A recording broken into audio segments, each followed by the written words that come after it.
हाँ जी, नमस्कार दोस्तों, आप सभी का स्वागत है मेरी इस ऑनलाइन क्लास में। क्या हाल है आप सबके? चलिए शुरुआत करते हैं आज की क्लास। आज जो हमारी क्लास रहने वाली है वो राजस्थान की कला संस्कृति में राजस्थान की जो जनजातियां हैं उनके बारे में रहने वाली है। इसकी पहली क्लास का हम अध्ययन कर चुके हैं जिसमें हमने राजस्थान की मीणा जनजाति और राजस्थान की भील जनजाति के बारे में अध्ययन किया।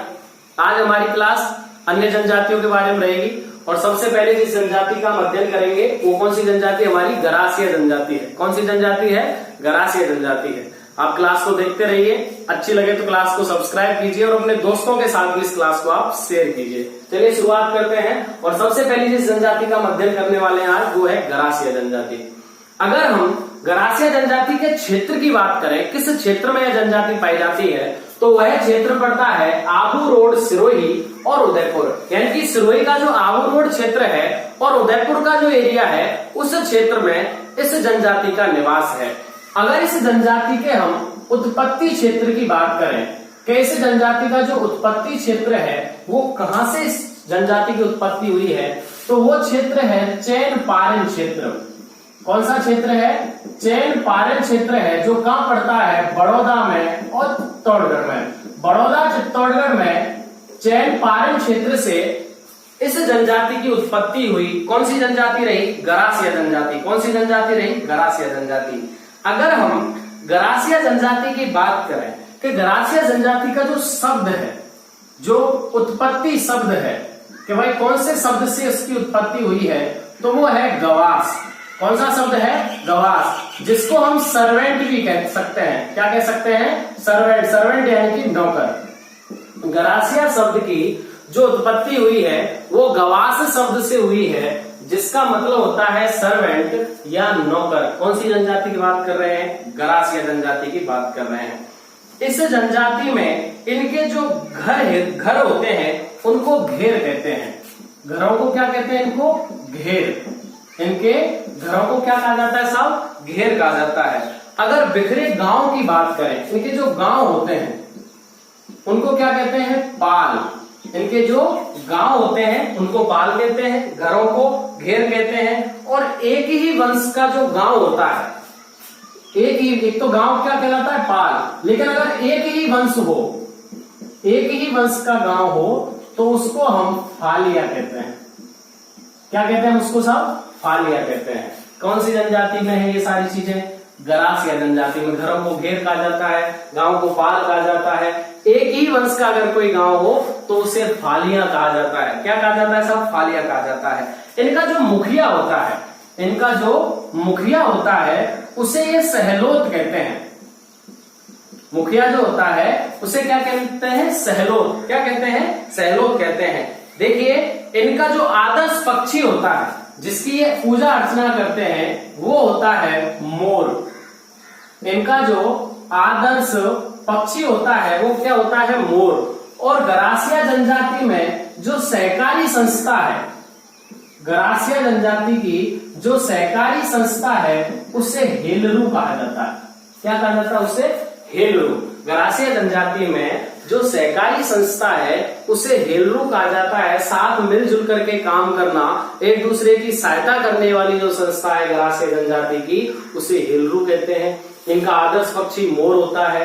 एक ही वंश का गांव होता है उसे फालिया कहते हैं। जो मुखिया होता है गांव का, घर का, उसे सहलोत कहते हैं। गांव को पाल कहते हैं और घरों को क्या कहते हैं? घेर कहते हैं। क्या कहते हैं? घेर। इनका आदर्श पक्षी मोर है। और याद रखना, सफेद पशुओं को पवित्र मानते हैं। सफेद पशुओं को पवित्र मानते हैं। सफेद पशुओं को पवित्र मानने वाली जनजाति कौन सी है? तो वो जनजाति हमारी गरासिया जनजाति। कौन सी जनजाति है? गरासिया जनजाति है। राजस्थान की ऐसी जनजाति जो सर्वाधिक अंधविश्वासी है, सर्वाधिक अंधविश्वासी है, कौन सी जनजाति है? गरासिया। राजस्थान की सर्वाधिक अंधविश्वासी अगर किसी जनजाति को कहा जाता है तो वो गरासिया जनजाति है।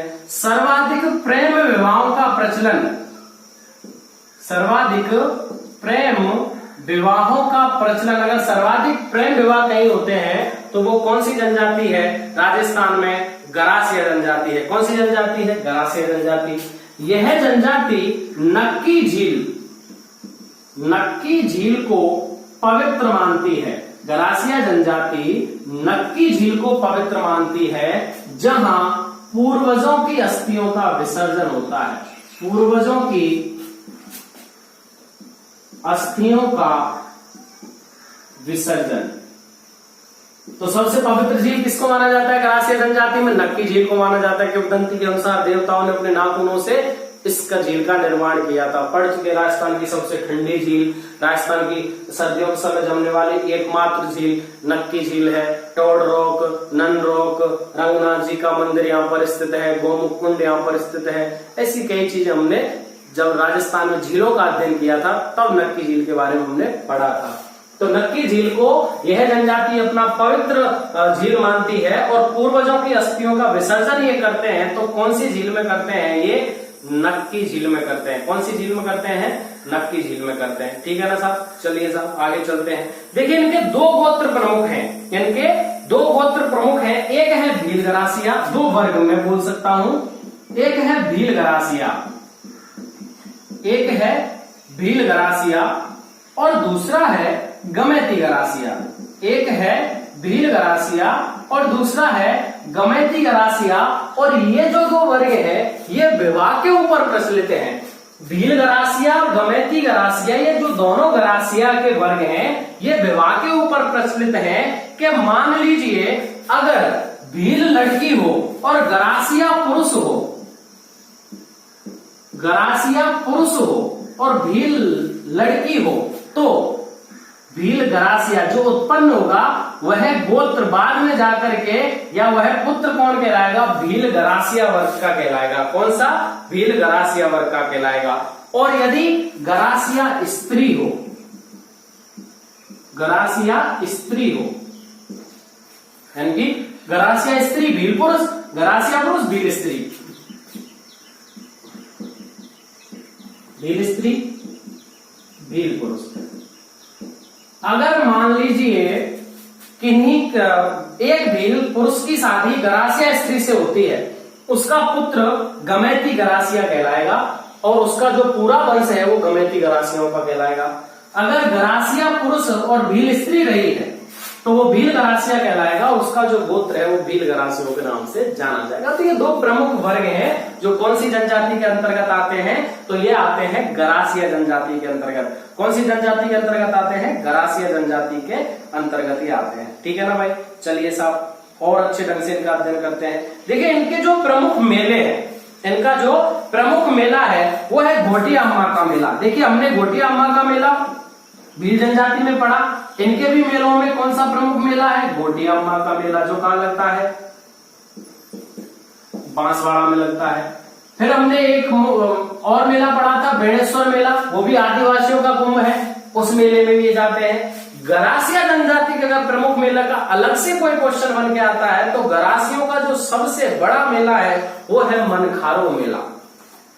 गरासियों का बड़ा मेला, गरासियों का बड़ा मेला, मनखारो मेला। मनखारो मेला कहां पर लगता है? सिरोही में। कहां लगता है? सिरोही में। मनखारो जो मेला है वो गरासियों का सबसे बड़ा मेला है जो सिरोही में लगता है। सियावा नाम की जगह है सिरोही में, लेकिन सियावा सिरोही, सियावा सिरोही में यह राजस्थान में गरासिया जनजाति का जो सबसे बड़ा मेला है वो लगता है। एक और मेला है जो गरासियों में प्रमुख है, वो है चित्र विचित्र मेला। चित्र विचित्र मेला कोटड़ा तहसील में, और कोटड़ा कहां है? तो उदयपुर में। तो ये गरासिया जनजाति के प्रमुख क्या है? मेले। क्या है? गरासिया जनजाति के प्रमुख मेले हैं। चलिए अभी इस जनजाति के बारे में हमको और अध्ययन करना है। एक एक करके हम इस टॉपिक को समझते जाते हैं, लिखते जाते हैं, साथ साथ आप नोट्स बनाते चलिए। कौन सी जनजाति के बारे में अध्ययन कर रहे हैं साहब? हम गरासिया जनजाति के बारे में अध्ययन कर रहे हैं।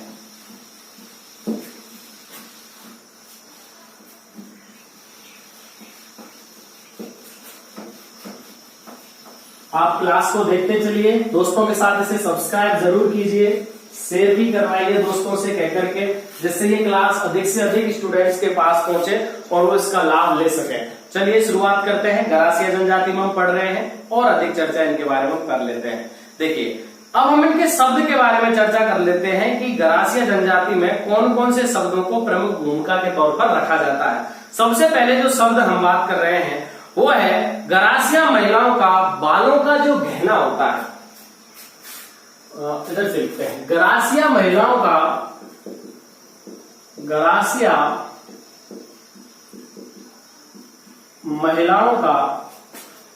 बालों का गहना। ठीक है, जो बालों में ये पहनते हैं उसे ये दामना या झूले कहते हैं। एक एक करके एक एक शब्द को समझते जाइए, लिखते जाइए। गरासिया महिलाओं का जो बालों का गहना होता है इसे ये दामना या दामनी, एक ही बात है, दामना या दामनी या झूले कहा जाता है। तो दामनी लिख लीजिए आप, दामनी या झूले कहा जाता है। गले का जो गहना है इसे ये बोरली कहते हैं। गले का गहना महिलाओं का, ठीक है ना, क्या कहलाता है साहब? बोरली कहलाता है। गले का जो गहना है उसे ये लोग क्या कहते हैं? बोरली कहते हैं। अगर हम कानों के गहनों की बात करें तो इसे डोरडे या टोटी कहते हैं।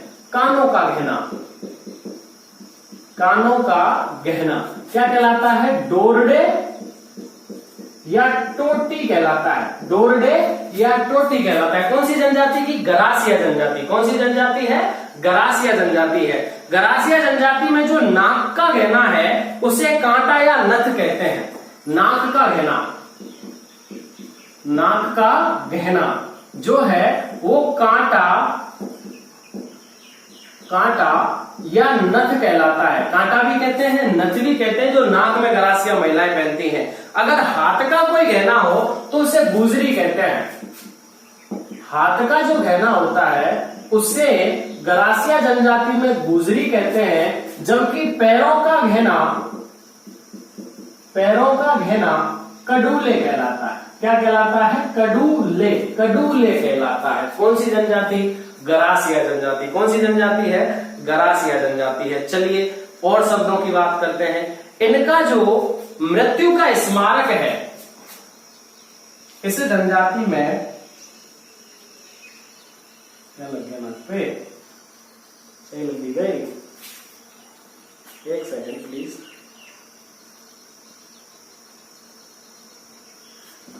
हाँ, चलिए आगे चलते हैं। गरासिया जनजाति में जो मृत्यु का स्मारक है उसे हुर्रे कहते हैं। मृत्यु का जो स्मारक है उसे ये लोग क्या कहते हैं? हुर्रे। और जो मृत्यु भोज होता है, मृत्यु भोज जो होता है गरासिया जनजाति में उसे ये कांदिया, गेहे या मेन कांदिया, गेहे या मेह कहते हैं। कांदिया, गेहे या मेह कहते हैं किसको? मृत्यु भोज परंपरा को ये इस नाम से जानते। कांदिया, मेह या गेहे नाम से ये मृत्यु भोज परंपरा को कहते हैं। मृत्यु का स्मारक क्या कहलाता है? हुर्रे कहलाता है। देखिए, जब नवजात शिशु की नाल काटने की जो प्रथा होती है, नवजात शिशु की नाल काटने की प्रथा अनाला मोरियू प्रथा कहलाती है। अनाला मोरियू प्रथा कहलाती है। जब नवजात शिशु का नाल काटा जाता है तो गरासिया जनजाति उस प्रथा को अनाला मोरियू प्रथा कहलाती है। गरासिया जनजाति में जो कृषि का सामूहिक रूप होता है, गरासिया जनजाति में जो कृषि का सामूहिक रूप होता है, जब सब लोग साथ मिलकर के कृषि करते हैं तो उसे थावरी या हारी कहते हैं। थावरी या हारी कहते हैं। कौन सी जनजाति? गरासिया जनजाति। कृषि हो गई। अनाज भरने की जो कोठरी होती है उसे सोहरी कहते हैं। अनाज भरने की कोठरी सोहरी कहलाती है। अनाज भरने की कोठरी क्या कहलाती है? सोहरी।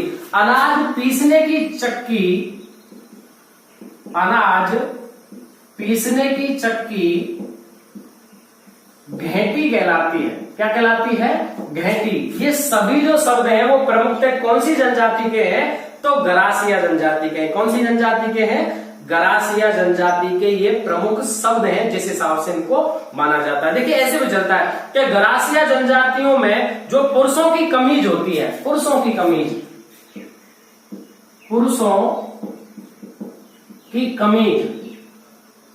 जो देखिए स्त्रियों के जो हमने पढ़े वो गहने पढ़े, गरासिया महिलाओं का बालों का गहना दामली या झूले, गले का गहना बोरली, कानों का गहना डोरडे या टोटी, नाक का गहना कांटा या नथ, हाथ का गहना गुजरी, पैरों का गहना कडूले हमने पढ़ा था।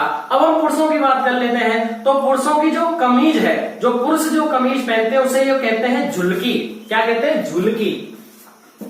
पुरुषों की जो कमीज होती है उसे क्या कहते हैं? झुलकी। क्या कहते हैं? झुलकी। पुरुषों के हाथ का गहना पुरुषों का, ठीक है ना, पुरुषों का हाथ का गहना जो कहलाता है वो कहलाता है भाटकी। क्या कहलाता है? भाटकी। जो गरासिया जनजाति हाथ का जो गहना पहनती है उसे भाटकी कहते हैं। जो गले का गहना होता है, गले का जो गहना होता है इसे ये हंसली या पत्रला कहते हैं। हंसली या पत्रला कहते हैं। और हाथ का जो गहना वो भाटकी कहलाता है। इसी को हम भाटली भी कहते हैं। याद रखना, भाटकी और भाटली एक ही बात है। तो पुरुषों के ये गहने हैं कौन सी जनजाति में?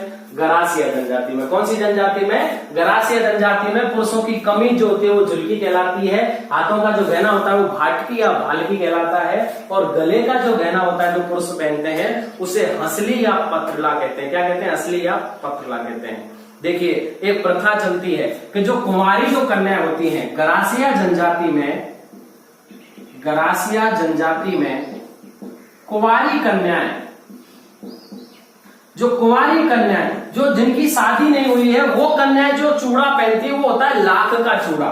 कौन सा चूड़ा होता है? लाख का चूड़ा पहनती हैं जिनकी शादी नहीं हुई है। और विवाहित कन्याएं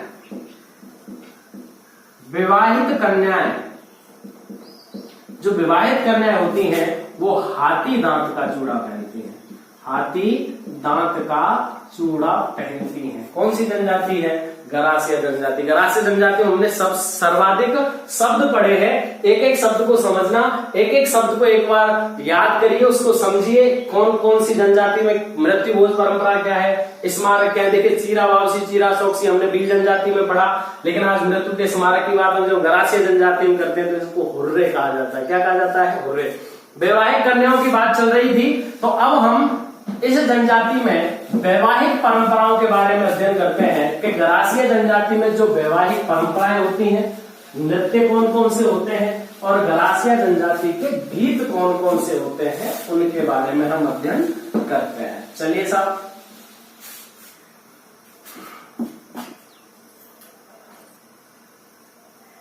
हाँ जी, राजस्थान में गरासिया जनजातियों के हम विवाहों की बात कर लेते हैं। कौन कौन से विवाह चलते हैं? तो सबसे पहले बात करते हैं विवाहों से बात याद आई तो विवाहों के बारे में पढ़ लेते हैं। तो राजस्थान में जो गरासिया जनजाति है उसमें प्रमुखतः 5 प्रकार के विवाह चलते हैं। पहला है मोर बांधिया विवाह। तो पूछा जाए साहब मोर बांधिया विवाह कहां चलता है? तो ये गरासिया जनजाति का विवाह है। मोर बांधिया विवाह वही है जो ब्रह्म विवाह के अनुकूल होता है। ब्रह्म विवाह बताया मैंने आपको, कन्या का पिता सुयोग्य वर ढूंढ करके अपनी कन्या की शादी करता है, उसे ब्रह्म विवाह कहते हैं। क्या कहते हैं? उसे ब्रह्म विवाह। तो जो गरासिया जनजाति का मोर बांधिया विवाह है वो ब्रह्म विवाह के अनुकूल है। कैसा है? ब्रह्म विवाह के अनुकूल है। पहरावना विवाह। दूसरा पहरावना विवाह। आपको जो कुछ लिखना है इनके बीच में, मैं जो बोलता जा रहा हूं वो आप लिखते जाइए साहब। पहरावना विवाह की बात करते हैं। नाम मात्र के फेरे लेना, बस फेरे ले लिए फटाफट और निकल लिए। नाम मात्र के फेरे लेना पहरावना विवाह कहलाता है। नाम मात्र के, कहीं भी जा रहे हैं, रास्ते में कोई पसंद आया, एक दूसरे से शादी करवाने, परिवार से पूछा, शादी करवा दी, नाम मात्र के फेरे। यानी कि इनके लिए लिखा गया है नाम मात्र के फेरे जब लिए जाते हैं, केवल फेरे लिए जाते हैं, तो उस विवाह को इस जनजाति में पहरावना विवाह कहा जाता है। क्या कहा जाता है? पहरावना। ताड़ना विवाह आप उसमें लिख लेना, नाम मात्र के फेरे लेना। ताड़ना विवाह किसको कहते हैं? वर पक्ष जब वधू का मूल्य देता है, जब जो वर पक्ष है वो मूल्य दे देता है तो उससे क्या कहते हैं? ताड़ना विवाह कहते हैं। क्या कहते हैं? ताड़ना विवाह कहते हैं। लिख लिया। मेलनी विवाह, मेलनी विवाह शादी के खर्च को कम करने के लिए जो वधू है वो पहले ही वर पक्ष के घर चली जाती है। शादी के खर्च को कम करवाने के लिए वधू का वर के घर रहना, शादी से पहले वर के घर रहना मेलनी विवाह कहलाता है। कौन सी जनजाति? गरासिया जनजाति। कौन सी जनजाति? गरासिया जनजाति। और नाता विवाह, जिसको ये खेलना विवाह कहते हैं, सॉरी खेलना विवाह। खेलना विवाह कैसा है? नाता विवाह के तहत है। वही मैंने बताया, मतलब जब पत्नी अपने पति को छोड़ करके दूसरे पति के साथ, दूसरे व्यक्ति के साथ चली जाती है, उसे नाता विवाह कहते हैं। और वह व्यक्ति जो नया पति हो पुराने पति को उसका मूल्य चुकाता है, उसे नाता प्रथा कहते हैं। नाता दिया जाता है, जो दिया जाता है, इसमें जो चढ़ोतरा दिया जाता है, ये इस तरीके का विवाह है, नाता विवाह। इसे गरासिया जनजाति में क्या कहा जाता है? खेलना। क्या कहा जाता है? खेलना। खर्च को कम करने के लिए जब वधू को वर के घर छोड़ दिया जाता है, मेलनी विवाह। ताड़ना विवाह क्या है? वर पक्ष वधू का मूल्य देता है। पहरावना विवाह क्या है? नाम मात्र के फेरे लेना। मोरबंदिया विवाह ब्रह्म विवाह के अनुकूल है। कैसा है? ब्रह्म विवाह के अनुकूल है। तो ये क्या है? इनके प्रमुख विवाह हैं। कौन सी जनजाति? गरासिया जनजाति। नृत्य की बात कर लेते हैं। बालर नृत्य, नृत्य की बात कर लेते हैं। नृत्य, बालर नृत्य, याद रखना ऐसा नृत्य है जो बिना वाद्य यंत्र के होता है, बिना वाद्य यंत्र के होता है। तो बालर नृत्य कौन सी जनजाति में किया जाता है? गरासिया जनजाति में किया जाता है। गवरी नृत्य, गवरी नृत्य, गवरी नृत्य होली के अवसर पर। अगर गरासिया जनजाति की बात करें तो गरासिया जनजाति इस गवरी नृत्य को, जो भील जनजाति 40 दिन तक इस नृत्य को करती है, उस नृत्य को ही, गवरी नृत्य को ही गरासिया जनजाति होली के अवसर पर करती है। कब करती है गवरी नृत्य को? होली के अवसर पर या गणगौर के अवसर पर। नहीं, इसको मैं गणगौर ही लिखूंगा, गणगौर के अवसर पर, होली के अवसर पर और गणगौर के अवसर पर गौरी नृत्य किया जाता है। कौन सी जनजाति में किया जाता है? गरासिया जनजाति में। कौन सी जनजाति में किया जाता है साहब? गरासिया जनजाति में यह नृत्य किया जाता है। चलिए अगला नृत्य है गरबा नृत्य। गरबा नृत्य नवरात्रों के अवसर पर, नवरात्रा के अवसर पर। तो नवरात्रा के अवसर पर गरासिया जनजाति गरबा नृत्य करती है। बिना वाद्य यंत्र के जो नृत्य होता है गरासिया जनजाति का, वो बालर कहलाता है। और गौरी नृत्य गणगौर के अवसर पर प्रमुख किया जाता है। बाकी का होली के अवसर पर भी यह जनजाति कौन सा नृत्य करती है? गौरी नृत्य ही करती है।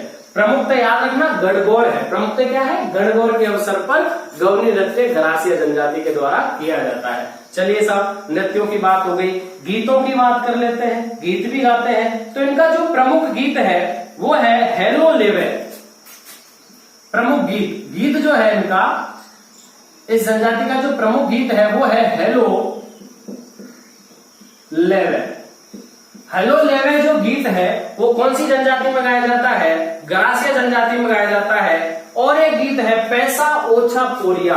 वह पैसा ओछा पोरिया, ये दोनों जो गीत है वो स्त्रियों के द्वारा गाए जाते हैं। और ये दोनों कौन सी जनजाति के प्रमुख गीत हैं? गरासिया जनजाति के।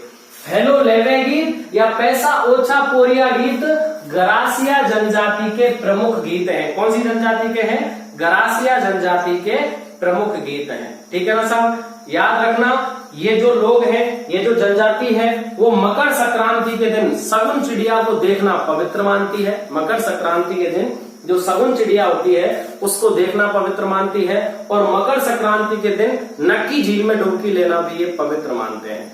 नक्की झील में डुबकी लेना मकर संक्रांति के दिन, और मकर संक्रांति के दिन ही शगुन चिड़िया को देखना गरासिया जनजाति के लोगों के द्वारा पवित्र माना जाता है। गरासिया जनजाति के लोगों के द्वारा ये सब क्या माना जाता है? पवित्र माना जाता है। तो ये राजस्थान की कौन सी जनजाति रही? गरासिया जनजाति प्रमुख जनजाति है। भीलमीणा जनजाति की तरह राजस्थान में इसका प्रमुख स्थान है। कौन सी जनजाति? गरासिया। चलिए साहब, अगली जनजाति के बारे में अध्ययन करेंगे। नोट्स बनाते चलिए, साथ साथ लिखते चलिए।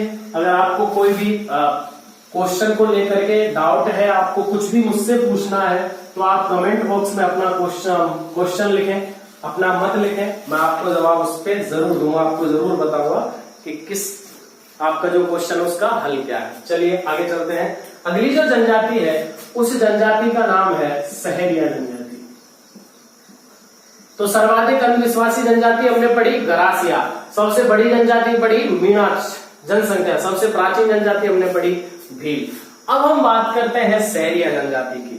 राजस्थान में सहरिया जनजाति सर्वाधिक पिछड़ी जनजाति है, सर्वाधिक पिछड़ी जनजाति। सर्वाधिक पिछड़ी जो जनजाति है वो कौन सी जनजाति है? सहरिया जनजाति राजस्थान की सर्वाधिक पिछड़ी जनजाति मानी जाती है। अगर हम इसके क्षेत्र की बात करते हैं तो राजस्थान में 12 जिला जो है, राजस्थान में जो 12 जिला है उसकी केवल 2 तहसीलें हैं जहां ये पाए जाते हैं। पहली है किशनगढ़ और दूसरी है शाहबाद। किशनगढ़ या शाहबाद 2 तहसीलें हैं जहां पर सहरिया जनजाति के लोग या सहरिया जनजाति निवास करती है। कौन सा जिला है? 12। इनके घर को टापरी कहते हैं। इनके घर जो होते हैं, जो घरों को होते हैं, उनको क्या कहा जाता है? टापरी। घरों को क्या कहा जाता है? कौन सी जनजाति? सहरिया, टापरी कहा जाता है। गांव को सहरोल कहते हैं, गांव को सहरोल कहते हैं। जो बस्ती होती है उसे सहराना कहा जाता है। देखिए, एक एक जनजाति के घरों के बारे में पढ़ा हमने। घरों को कूबी पढ़ा है, भीलों के थे। हमने घरों को घेर भी पढ़ा है, गरासियाओं के थे। हमने घरों को टापरा भी पढ़ा है, मीणाओं के थे। ये घर हैं सहरियाओं के, इनको ये क्या कहते हैं? टापरी। क्या कहते हैं? टापरी। ठीक है ना भाई। गांव को क्या कहते हैं? सहरोल कहते हैं। बस्ती को क्या कहते हैं? सहराना कहते हैं। जो मुखिया होता है उसे कोतवाल कहते हैं। जो मुखिया होता है उसे क्या कहते हैं? कोतवाल। क्या कहते हैं? कोतवाल। अच्छा, ये अपने घरों में झोपड़ियां डालते हैं। जो घरों में झोपड़ी होती है इनकी, ये इनको गोपना, कोरुआ या टोपा कहते हैं। गोपना, कोरुआ या टोपा कहते हैं। गोपना, कोरुआ या टोपा कौन सी जनजाति है? सहरिया जनजाति अपने घरों की झोपड़ियों को कहा जाता है। ठीक है ना साहब। इनके जो प्रमुख गुरु हैं वो वाल्मीकि हैं। अगर सहरिया जनजाति के प्रमुख गुरु की हम बात करें तो वो कौन है? वाल्मीकि है। वाल्मीकि जो आदि गुरु है, आदि काव्य लिखने वाले, रामायण इन्होंने लिखा है, आदि काव्य इन्होंने लिखा है। भारत के सनातन धर्म के आदि गुरु इनको कहा जाता है, आदि काव्य गुरु कहा जाता है, आदि कवि इनको कहा जाता है। ठीक है ना भाई। कौन है? वाल्मीकि हैं। तो इनका प्रमुख मेला कौन सा होगा? सीतावाड़ी का मेला। भाई वाल्मीकि जी का मेला कहाँ लगता है? सीतावाड़ी में। तो सीतावाड़ी 12 का जो मेला है वह इनका प्रमुख मेला है। कौन सी जनजाति का? सहरिया जनजाति का प्रमुख जो मेला है वो सीतावाड़ी 12 में लगता है। और सीतावाड़ी 12 का जो मेला है उसे सहरिया जनजाति का कुंभ कहते हैं। क्या कहते हैं उसे? सहरिया जनजाति का कुंभ। क्या कहते हैं उसे साहब? सहरिया जनजाति का कुंभ कहते हैं। सहरिया जनजाति में जो सबसे बड़ी पंचायत होती है वो चौरासियाई होती है। और कहां लगती है? सीतावाड़ी में। सबसे बड़ी पंचायत, सबसे बड़ी पंचायत। मीणाओं में जिसे 84 कहते थे, यहां इसे चौरासिया कहते हैं। क्या कहते हैं इसे? यहाँ चौरासिया कहते हैं। और यह कहाँ लगती है? जब ये पंचायत होती है तो कहाँ बैठा जाता है? सीतावाड़ी 12 में। और वहीं इनका सबसे बड़ा मेला लगता है जिसे सहरिया जनजाति का कुंभ कहा जाता है। क्या कहा जाता है? सहरिया जनजाति का कुंभ कहा जाता है। सहरिया जनजाति की जो कुलदेवी है वो कोड़िया देवी है। जो कुलदेवी है वो कोड़िया देवी है। और प्रमुख देवता ये तेजा जी को मानता है। यह प्रमुख देवता किसको मानते हैं? तेजा जी को मानते हैं। किसको मानते हैं? तेजा जी को ये प्रमुख देवता मानते हैं। देखिए, याद रखना, ये ऐसी जनजाति है जिसे पुरुषों में गुदवाना वर्जित है। पुरुषों में गुदवाना, जो गुदवा लेते हैं ना, शरीर पर नाम लिखवा लेते हैं, कुछ भी कर ला, जो भील और कालवेलियों में और जनजातियों में प्रमुखता चलता है, वो इस जनजाति में पूर्णतः वर्जित है। पुरुषों में गुदवाना। पुरुषों में गुदवाना सहरिया जनजाति में पूर्णतः वर्जित है। सहरिया जनजाति पुनर्जन्म से संबंध रखती है, पुनर्जन्म के विश्वास को मानती है, और जो संस्कार होता है उसे धारी संस्कार कहती है। क्या कहती है? धारी संस्कार। इसमें लिख लीजिए पुनर्जन्म में विश्वास। करते क्या है कि जो राख है उसको छान करके किसी पात्र के नीचे रख देते हैं और बताते हैं कि वह उस राख पर जो चिन्ह बन जाता है, जो व्यक्ति पुनर्जन्म लेता है उस जन्म में क्या बनता है तो उसके पैरों के निशान आकर के छप जाते हैं, धारी संस्कार कहलाता है। और पुनर्जन्म में विश्वास यह संस्कार होता है। कौन सी जनजाति करती है? सहरिया जनजाति करती है। सहरिया जनजाति में जो आटा रखने की, घरेलू सामान रखने की जो कोठरी होती है उसे कुशीला कहते हैं। घरेलू सामान, देखिए आटा रखने वाली की बात कर लेते हैं। चलो पहले आटा रखने की कोठरी, आटा रखने की कोठरी, जो आटा रखते हैं, आटा जो रखते हैं सहरिया जनजाति, उसको ये लोग भडेरी कहते हैं। क्या कहते हैं? भडेरी। पूछा गया क्वेश्चन है, याद रखना कि आटा रखने की जो कोठरी होती है वो सहरिया जनजाति में क्या कहलाती है? तो वो कहलाती है साहब भडेरी। क्या कहलाती है? भडेरी। लेकिन घरेलू सामान रखने की कोठरी, घरेलू सामान रखने की कोठरी क्या कहलाती है? कुशीला कहलाती है। क्या कहलाती है? कुशीला कहलाती है। कौन सी जनजाति है? सहरिया जनजाति। कौन सी जनजाति है? सहरिया जनजाति।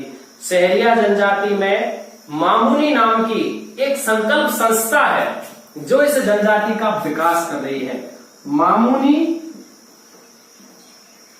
नाम की संकल्प संस्था, या इसको मैं बोल सकता हूं मामुनी संकल्प संस्था। मामुनी संकल्प संस्था जो सहरिया जनजाति का विकास कर रही है। सहरिया जनजाति का विकास कर रही है। अच्छा क्वेश्चन है, याद रखिए, लिख लीजिए। विकास कार्य कर रही है। कौन सी संस्था है? मामुनी संस्था। कौन सी संस्था है? मामुनी संकल्प संस्था है जो सहरिया जनजाति के विकास का कार्य कर रही है। कौन सी जनजाति है? सहरिया जनजाति है। कौन सी जनजाति है? सहरिया जनजाति। और भारत सरकार ने भारत की सबसे पिछड़ी जनजाति को विकसित करने के लिए 1977-78 में सहरिया जनजाति कार्यक्रम चलवाया था भारत सरकार ने। लिख लीजिए, भारत सरकार का कार्यक्रम, भारत सरकार का कार्यक्रम 1977 और 78 में सहरिया जनजाति विकास कार्यक्रम। तो पूछा जाएगा साहब भारत सरकार ने जनजाति का विकास करने के लिए कौन सी कार्यक्रम चलाया था, कब चलाया था? तो 1977 और 78 में सहरिया जनजाति विकास कार्यक्रम भारत सरकार के द्वारा चलाया गया कार्यक्रम है जो सहरिया जनजाति के विकास के लिए शुरू किया गया है। क्लियर है साहब? कौन सी जनजाति रही हमारी राजस्थान की प्रमुख जनजाति रही? कहाँ है? सहरिया जनजाति 12 में। कहाँ है सहरिया जनजाति? 12 में है। इसका जो प्रमुख मेला है वो भी कहाँ लगता है? सीतावाड़ी 12 में लगता है। अगर आप इसका दूसरा मेला भी लिखना चाहते हैं तो वो लिख सकते हैं, जो कपिल धारा का मेला है ना 12 में जो लगता है, कपिल धारा का मेला, वो भी कौन सी जनजाति से संबंध रखता है? सहरिया जनजाति से संबंध रखता है। कौन सी जनजाति से संबंध रखता है? सहरिया जनजाति से संबंध रखता है। चलिए एक एक करके नोट्स बनाते चलिए। एक एक जनजाति के बारे में एक एक लाइन में आपको अध्ययन करा रहा हूं। कोई भी लाइन आपको मैं छोड़ नहीं रहा हूं, जिससे आप इस जनजातियों को ढंग से समझ सके। हमारी राजस्थान की संस्कृति में राजस्थान के जो जितनी भी संस्कृति है, जितनी भी रीति रिवाज है, उनमें प्रमुख जो है वो जनजातियां हैं। जनजातियों के बाद जो हमारे वंश रहे हैं, राजपूतों के जितने भी वंश रहे हैं, जितने भी राज्य शासकों ने राजस्थान पर रियासती जो शासन किया है, उन सब का राजस्थान की संस्कृति में प्रमुख भाग है, प्रमुख इतिहास उनका रहा है, प्रमुख मतलब कार्यक्रम, प्रमुख क्वेश्चंस यहाँ से बन करके आते हैं। तो उसी हिसाब से हमको जनजातियों को ढंग से अध्ययन करना है। चलिए अगली जनजाति के बारे में बात करते हैं। सहरिया जनजाति के बारे में हमने पढ़ा। अगली जो जनजाति है वह है डामोर जनजाति। कौन सी जनजाति है? डामोर। डामोर जनजाति। डामोर जनजाति के क्षेत्र की बात करें तो सीमलवाड़ा तहसील है, सीमलवाड़ा तहसील डूंगरपुर। सीमलवाड़ा तहसील डूंगरपुर में जनजाति पाई जाती है डामोर जनजाति। कौन सी जनजाति पाई जाती है? डामोर। और ये जो लोग हैं अपनी उत्पत्ति राजपूतों से बताते हैं, उत्पत्ति राजपूतों से। ये अपनी उत्पत्ति, जो डामोर जनजाति है, यह अपनी उत्पत्ति किससे मानती है? तो राजपूतों से अपनी उत्पत्ति मानती है डामोर जनजाति।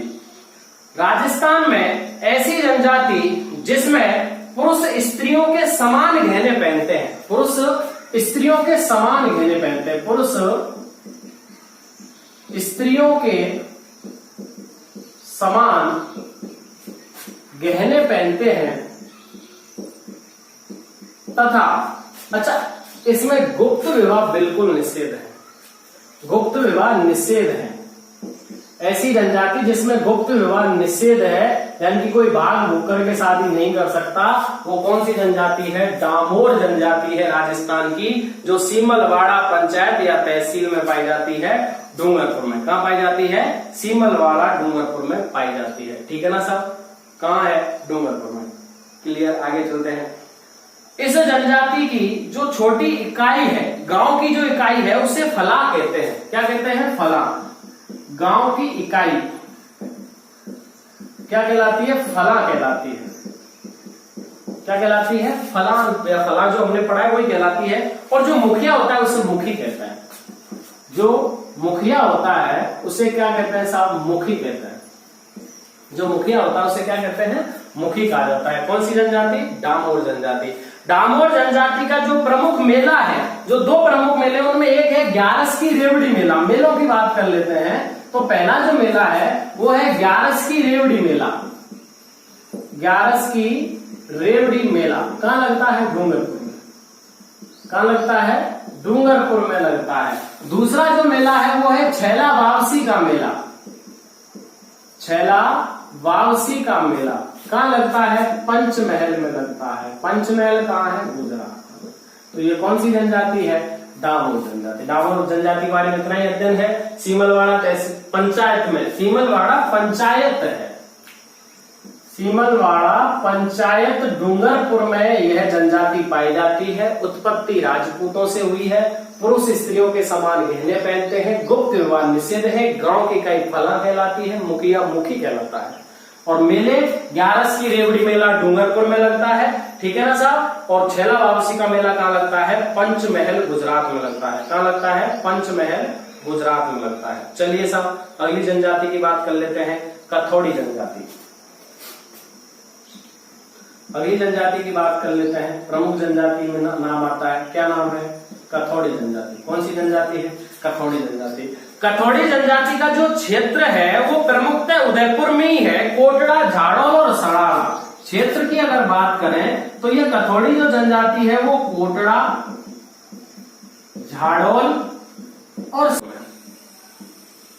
ठीक है ना भाई? उदयपुर में कोटड़ा, झाड़ोल और सराड़ा में यह जनजाति पाई जाती है, कथोड़ी जनजाति। और यह महाराष्ट्र की जनजाति है। यह है महाराष्ट्र की जनजाति है। कहां से इसका विकास? महाराष्ट्र से।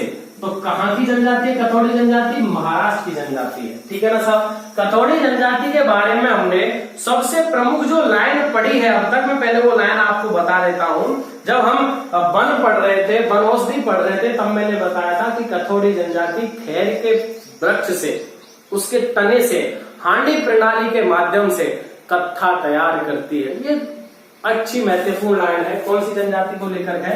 कथोड़ी जनजाति लिखाएंगे हम। चलिए साहब आगे पढ़ लेते हैं। इनके घरों को खोलरा कहा जाता है। घरों को खोलना, घर को क्या कहा जाता है? खोलरा।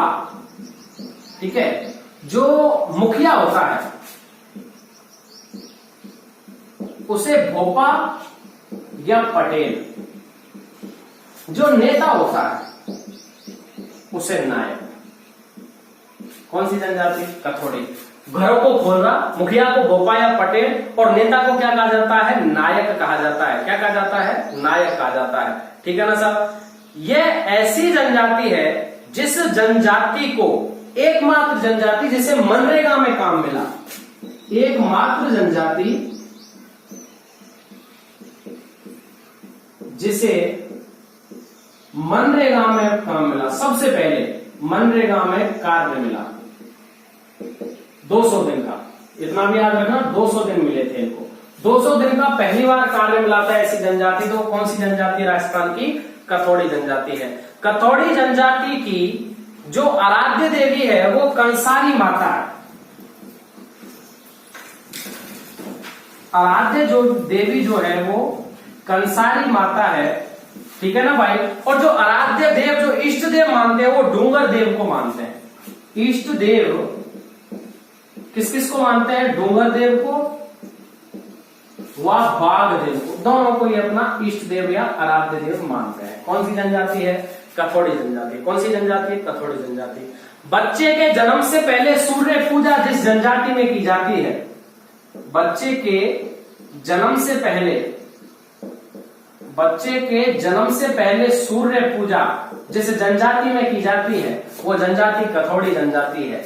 जो महिलाएं, देखिए महाराष्ट्र की जनजाति है तो महिलाएं मराठी अंदाज में जो साड़ी पहनती हैं, मराठी साड़ी, महिलाओं की जो मराठी साड़ी होती है उसे ये फड़का कहते हैं।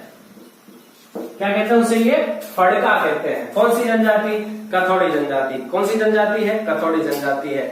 सबसे, चलिए इधर मैं लिख देता हूं, कथोड़ी जनजाति का जो नृत्य है वो लावनी नृत्य है। लावनी नृत्य आपको पता है कहां प्रमुख है? महाराष्ट्र में। लावनी नृत्य कहां का प्रमुख है? महाराष्ट्र में। तो इस जनजाति का भी लोकप्रिय नृत्य कौन सा है? लावनी नृत्य है। बाकी का यह है, गैर तो करती है होली पर,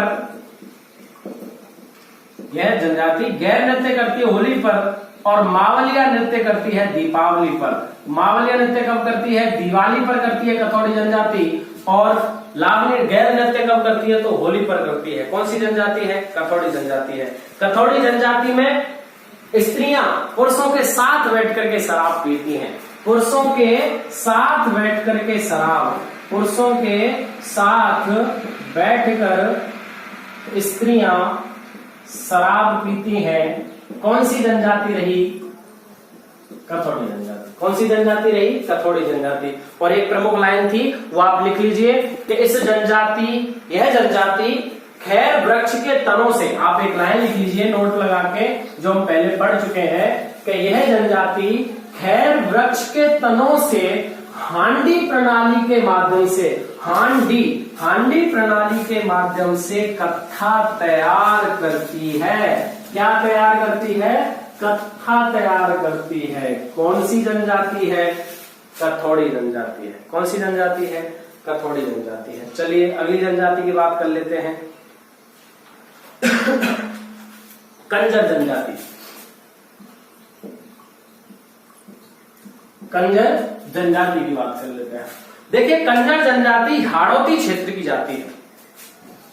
क्षेत्र हाड़ौती। कंजर जनजाति का जो प्रमुख क्षेत्र है वो कौन सा है? हाड़ौती।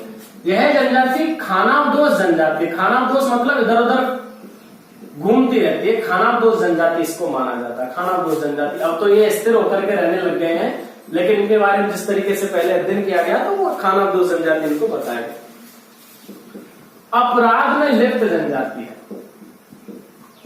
अपराध में लिप्त जनजाति। अगर राजस्थान की कोई जनजाति जो अपराध में सर्वाधिक लिप्त है तो वो कौन सी जनजाति है? कंजर जनजाति है। कौन सी जनजाति है? कंजर जनजाति है। देखिए यह जनजाति जो इनका परिवार का मुखिया होता है, घरों को घर ही कहते हैं, लेकिन जो परिवार का मुखिया होता है उसे पटेल कहते हैं। जनजाति परिवार का मुखिया जो होता है वह कंजर जनजाति में पटेल कहलाता है। क्या कहलाता है? कंजर जनजाति में परिवार का मुखिया पटेल कहलाता है। इस जनजाति में आराध्य देवी जो प्रमुख देवी माना गया है वो रक्तदंजी देवी, संतूर देवी को माना गया है। आराध्य देवी, आराध्य देवी कंजर जाति की रक्त संतूर देवी को माना गया है। और कुल देवी के अगर रूप में भी क्वेश्चन आ जाता है तो वो चौथ माता को माना गया है। चौथ माता के बारे में हम पढ़ा, कंजर जाति की कुल देवी चौथ माता को कहा जाता है। जब माताओं का अध्ययन हमने किया तब बताया था। रक्त संतूर देवी बूंदी में है, कहाँ है? बूंदी में है। तो ये इनकी कुल देवी माना गया चौथ माता को, जबकि इनकी आराध्य देवी जो पूर्णतः इनकी देवी वो रक्त संतूर देवी को माना गया है, जिनका मंदिर कहाँ है? बूंदी में है, और यह कंजर जाति की आराध्य देवी के रूप में मानी जाती है।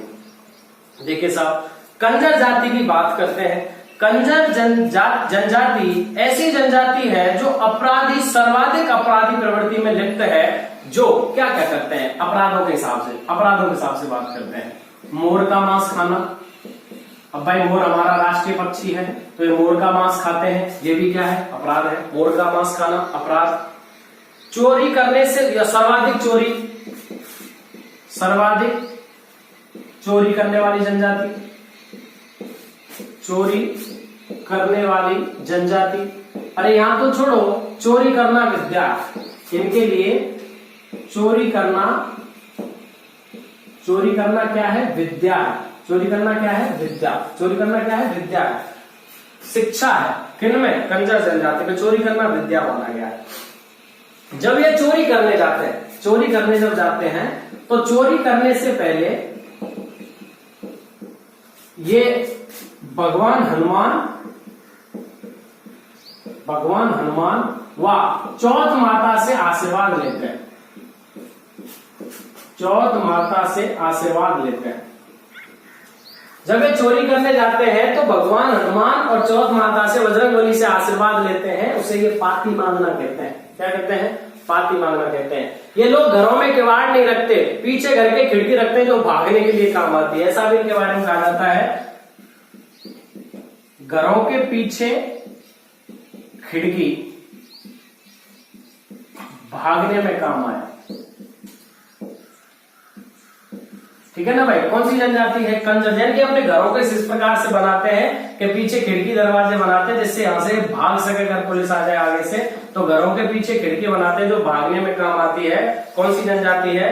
कंजर जनजाति है। कौन सी जनजाति है? कंजर जनजाति। घरों में किवाड़ ही नहीं लगाते हैं ये लोग। ठीक है ना? चलिए इस जनजाति के नृत्य की बात कर लेते हैं। इस जनजाति का जो प्रमुख नृत्य है वो चक्री है। कौन सा नृत्य है? चक्री। और महिलाएं जो वस्त्र, ये महिलाएं करती हैं। कौन करती हैं? महिलाएं। और महिलाएं जो वस्त्र पहनती हैं, जो नीचे का जो वस्त्र होता है उसे खुसन्नी कहते हैं। जो तंग एक सलवार जो होता है उसे खुसन्नी कहते हैं। महिलाएं जो वस्त्र पहनती है उसे क्या कहते हैं? खुसन्नी। तंग सलवार को ये खुसन्नी कहते हैं। और नृत्य कौन सा करते हैं? चक्री नृत्य। कौन सा नृत्य करते हैं? चक्री नृत्य। देखिए यहां पर सबको गाड़ने की प्रथा है, सबको घाड़ने की प्रथा। कंजर जाति में सबको घाड़ने की प्रथा है, वह मुंह में शराब भी डालते हैं। मुंह में शराब डालने की प्रथा,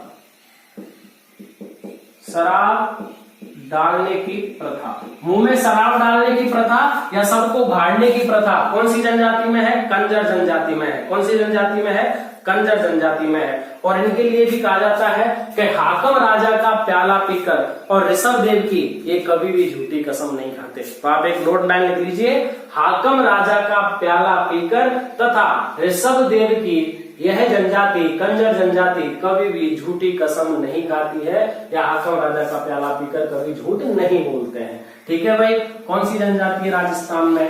कंजर जनजाति है। कौन सी जनजाति है? कंजर जनजाति है। चलिए साहब अगली जनजाति की बात करते हैं। सर्वाधिक अपराधी जो जनजाति है वो किसको माना गया राजस्थान में? कंजर जनजाति को माना गया है। किसको माना गया है? कंजर जनजाति को माना गया है। ठीक है, चलिए आगे चलते हैं। सांसी जनजाति, सांसी जनजाति, सांसी जनजाति, यह जो जनजाति है यह जनजाति भरतपुर में पाई जाती है। कहां पाई जाती है? भरतपुर में। यह भरतपुर में खानाबदोश जनजाति है। जो भरतपुर में खानाबदोश जनजाति पाई जाती है उसे क्या कहते हैं, या क्या नाम दिया गया है? सांसी जनजाति दिया गया है। यह हरिजनों को अपने से श्रेष्ठ मानते हैं। हरिजनों को अपने से श्रेष्ठ मानते हैं।